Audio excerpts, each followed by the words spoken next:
दोस्तों नमस्कार, बहुत बहुत स्वागत है आप सभी का DMR स्टडी पॉइंट पर। और मैं हूं दिलीप सुमन। और आज हम पढ़ने वाले हैं प्रमुख कवियों, लेखकों के उपनाम व लोकप्रिय नामों के बारे में। ठीक है, तो ये जो वीडियो है आपके लिए आज बेहद ही महत्वपूर्ण होने वाला है, क्योंकि यहाँ से हर प्रकार की परीक्षाओं में प्रश्न जरूर पूछे जाते हैं। तो वीडियो को आप अंत तक जरूर देखें, और अगर आप चैनल पर नए हैं तो चैनल को सब्सक्राइब जरूर कर लें, जिससे आगे भी आपको इसी प्रकार के महत्वपूर्ण वीडियो मिलते रहें। ठीक है, तो चलिए फिर स्टार्ट करते हैं। देखिए, ये है मूल नाम और यहाँ पर उपाधि या उपनाम, ठीक है, या फिर लोकप्रिय नाम। तो पहला है सरहफा। तो सरहफा जो हैं हिंदी के प्रथम कवि माने जाते हैं, ध्यान रखिएगा। तो हिंदी के प्रथम कवि कौन माने जाते हैं? सरहफा। क्वेश्चन पूछ लिया जाता है कि हिंदी के प्रथम कवि कौन है, तो सरहफा। ठीक, अगला है सूरदास। ठीक है, तो सूरदास को खंजन नयन, अष्टछाप का जहाज, वात्सल्य रस सम्राट कहा जाता है। ठीक है, तो सूरदास को क्या कहा जाता है? खंजन नयन, अष्टछाप का जहाज या फिर वात्सल्य रस सम्राट। ध्यान रखिएगा, मोस्ट इम्पोर्टेंट क्वेश्चन यहाँ से बनता है। ठीक है, तो क्वेश्चन पूछ लिया जाता है कि अष्टछाप का जहाज किसे कहा जाता है, तो सूरदास को। खंजन नयन किसे कहा जाता है? सूरदास को। और वात्सल्य रस सम्राट किसे कहा जाता है? सूरदास को। मोस्ट इंपोर्टेंट क्वेश्चन है दोस्तों, बिल्कुल आप अपनी कॉपी में नोट कर लीजिएगा इस चीज़ को। और अगला है वाल्मीकि। तो इन्हें कहा जाता है आदि कवि। ठीक है, आदि कवि किसे कहा जाता है? वाल्मीकि को। मोस्ट इंपोर्टेंट क्वेश्चन है, सभी क्वेश्चन यहाँ से मोस्ट इंपोर्टेंट बनने वाले हैं। ठीक है, इसके बाद है धनपाल। तो धनपाल को कहा जाता है सरस्वती। ठीक, इसके बाद है स्वयंभू। तो स्वयंभू जो है इन्हें कहा जाता है अपभ्रंश का वाल्मीकि। मोस्ट इंपोर्टेंट क्वेश्चन बनता है कि अपभ्रंश का वाल्मीकि किसे कहा जाता है, तो स्वयंभू को अपभ्रंश का वाल्मीकि कहा जाता है। ठीक है, चलिए इसके बाद है पुष्पदंत।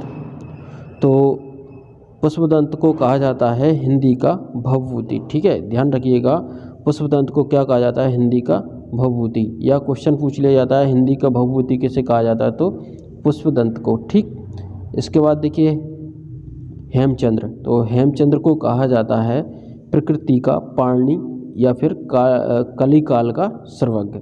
ध्यान रखिएगा, हेमचंद्र को क्या कहा जाता है? प्रकृति का पाणि या फिर कलिकाल का सर्वज्ञ। इसके बाद अबुल हसन। अबुल हसन जो है इन्हें कहा जाता है अमीर खुसरो या फिर हिंदुस्तान की तूती। मोस्ट इम्पोर्टेंट क्वेश्चन है, बिल्कुल IMP करके आप अपनी कॉपी में नोट कर लीजिएगा इसको। तो अमीर खुसरो किसे कहा जाता है? अबुल हसन को।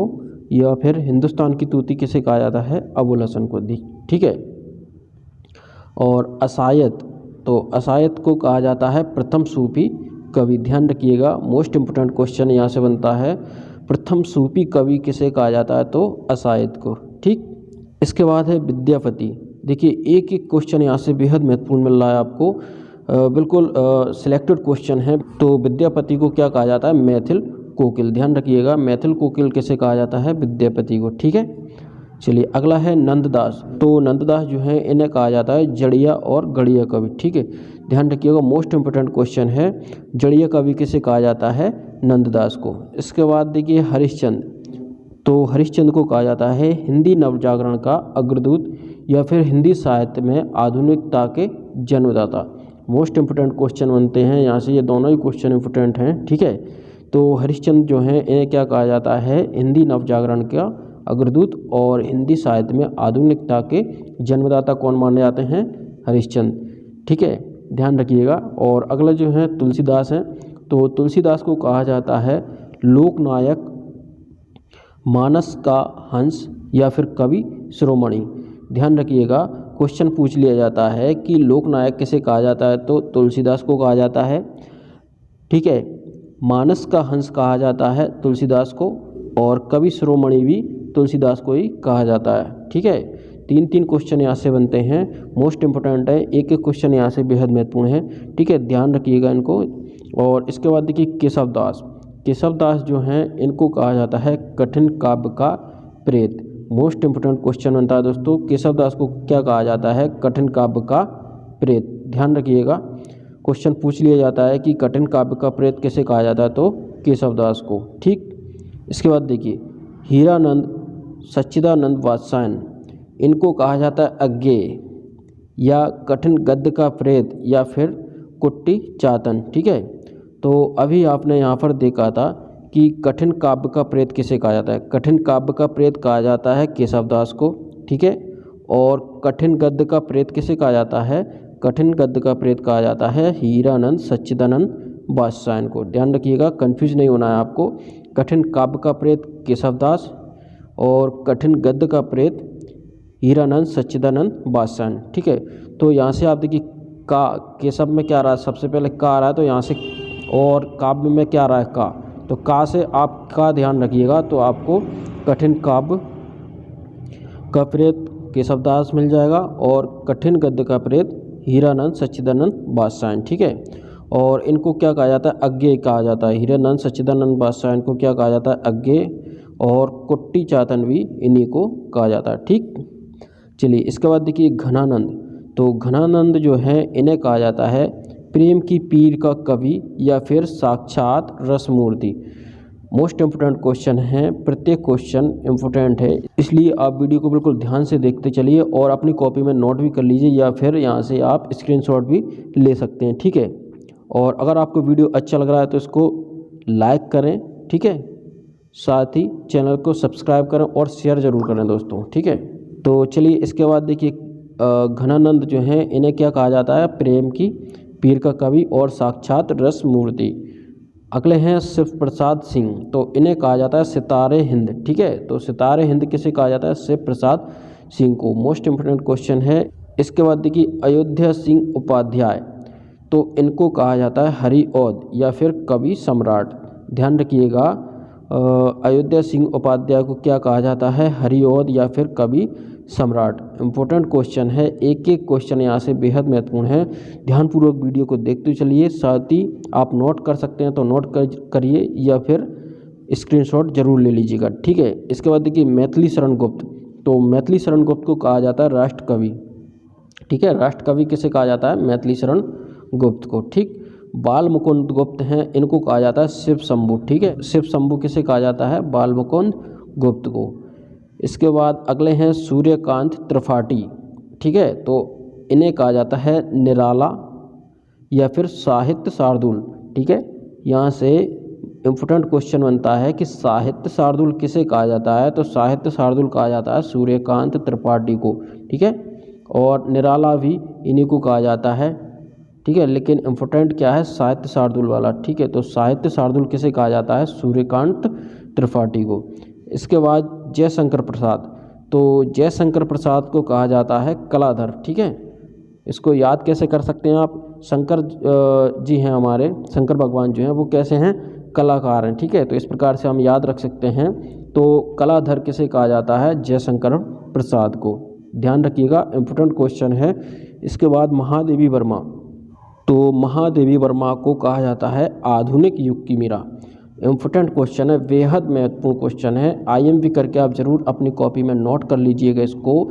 आधुनिक मीरा किसे कहा जाता है, महादेवी वर्मा को। इसके बाद है सुमित्रा नंदन पंत, तो सुमित्रा नंदन पंत को कहा जाता है प्रकृति का सुकुमार कवि। कई बार परीक्षा में पूछा गया प्रश्न है। ठीक है, ध्यान रखिएगा आप इसका, प्रकृति का सुकुमार कवि किसे कहा जाता है, सुमित्रा नंदन पंत को। मोस्ट इंपोर्टेंट क्वेश्चन है दोस्तों, ध्यान रखिएगा, प्रकृति का सुकुमार कवि किसे कहा जाता है, सुमित्रा नंदन पंत को। माखनलाल चतुर्वेदी, तो इन्हें कहा जाता है एक भारतीय आत्मा। इम्पोर्टेंट क्वेश्चन है, बेहद महत्वपूर्ण क्वेश्चन है अपने आप में, इसको कई बार परीक्षाओं में पूछा गया है। एक भारतीय आत्मा किसे कहा जाता है, माखनलाल चतुर्वेदी को। ठीक है, माखनलाल चतुर्वेदी को क्या कहा जाता है, एक भारतीय आत्मा। अगले हैं रामधारी सिंह, तो इन्हें कहा जाता है दिनकर। ठीक है, ध्यान रखिएगा, रामधारी सिंह दिनकर। ठीक, और अगले हैं बालकृष्ण शर्मा, इन्हें कहा जाता है नवीन। ठीक है, तो बालकृष्ण शर्मा नवीन, ध्यान रखिएगा। और अगले जो हैं हरिवंश राय। ठीक है, तो इन्हें कहा जाता है बच्चन, हालावादी कवि या फिर जनता के बीच का कवि। मोस्ट इम्पोर्टेंट क्वेश्चन है। और हालावादी कवि किसे कहा जाता है, ये ज़्यादा महत्वपूर्ण है। ठीक है, तो हालावादी कवि कहा जाता है हरिवंश राय बच्चन को। ठीक है, ध्यान रखिएगा, जनता के बीच का कवि किसे कहा जाता है, हरिवंश राय बच्चन को। ठीक है, ध्यान रखिएगा। और अगले हैं शिवमंगल सिंह। ठीक है, तो इन्हें कहा जाता है सुमन। ठीक है, सुमन किसे कहा जाता है, शिवमंगल सिंह को कहा जाता है। और सुदामा पांडे जो हैं, सुदामा पांडे को कहा जाता है धूमिल। ठीक है, ध्यान रखिएगा, धूमिल किसे कहा जाता है? सुदामा पांडे को। मोस्ट इम्पोर्टेंट क्वेश्चन है। और अगले जो हैं शमशेर बहादुर सिंह। ठीक है, शमशेर बहादुर सिंह को कहा जाता है कवियों का कवि। बेहद महत्वपूर्ण प्रश्न है दोस्तों, कवियों का कवि किसे कहा जाता है? शमशेर बहादुर सिंह। दोस्तों अगर वीडियो आपको अच्छा लग रहा है तो शेयर जरूर करते चलें और साथ ही लाइक करें। चलिए अगला है पांडे बेचन शर्मा। तो इन्हें कहा जाता है उग्र या अष्टावक्र।